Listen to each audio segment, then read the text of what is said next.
and welcome to the recap of Week 8 on the qualitative elective. I'm going to go over and summarise the materials that you will have looked at this week. So the two main ones I will go over are the observational research and the focus groups. In the lecture on observational research, it started off with some of the origins of where this came from. And I also noted that it's important to bear in mind what a method can allow you to do. So it's to think about what does observational research allow you to do that perhaps individual interviews, focus groups, even surveys, other types of methods do not allow you to do.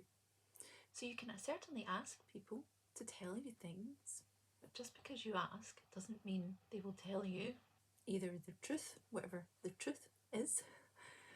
But there's a difference between asking someone about their practice, say hand washing practice in a hospital ward, but then observing people.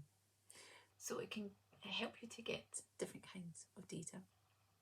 I went over two types. I went over non-participant observation, and I explained what that was and some of the strengths and weaknesses of that approach. I then covered participant observation, and again some of the advantages and disadvantages of that and things to think about.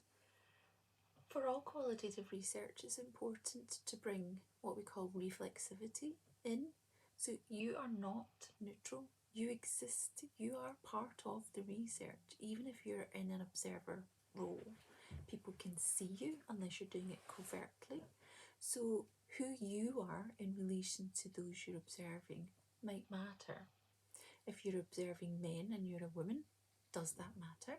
And you can think of many other examples where it's important to think about that. There's the issue of safety. Are all settings going to be safe for you? Is it possible for you to do the observation? So these are important things to think about in addition to other types of ethical concerns. Ethics is also about you as well and your safety. I would also like to finish by saying that these types of methods demand skills that you might not necessarily develop overnight. It takes time to really refine and hone your skills. I remember before I did my first observational research, I thought I'm very good at paying attention, but certainly once you do this, you really learn to refine your skills at that. So reflect back on the lecture and the types of focused, going from descriptive to more focused to more selective types of observation and what that means. So I'll move on and summarise focus groups now. So in the lecture on focus groups, I went over the origins and the nature of focus groups. I covered why you would choose to do focus groups over, for example, an individual interview, and I encouraged you to reflect on some of the advantages that it might bring, but also where it might not be quite appropriate. And that's actually true of all methods, quantitative or qualitative. You've really got to think about, why have I selected this method? Why is it better over another method? And that's particular to the research study. So the research questions will drive an approach and then will lead you on to a method. So it's important to be able to justify that and make your case. So for focus groups, I said actually it's possible to do these on quite sensitive topics. They have been done, but some care is needed. They're also not time saving, so don't think I'll just get 6 people to a focus group rather than doing 6 individual interviews, because it's just not the case. They take time. They also take a lot longer to transcribe, a lot longer to analyse. They're very complex. I went over how you would generate the data, some things to think about. I then spoke about analysing the data and how you would write it up. Now, with any research, quantitative or qualitative, it's important to know your audience. Who are you writing this up for? Who's going to read it? Because that changes. You don't just do one thing. If you're writing a dissertation, that's a particular audience. If you're writing for a journal article, that's a particular audience. If you're writing for a national newspaper to convey research, again, very different. So think about things like that and how you will convey research and explain it. So to finish, and I would like to add actually some additional information, which technically is not a recap, so forgive me, but I think given the current circumstances, it's important to say that individual interviews and focus groups can be conducted within this current climate. They are certainly a lot more challenging and new skills need to be learned. But the use of telephones and technologies for video calls, etc., do make it possible. And these are not new. People haven't just been doing this in the last few months, they've been doing this for years.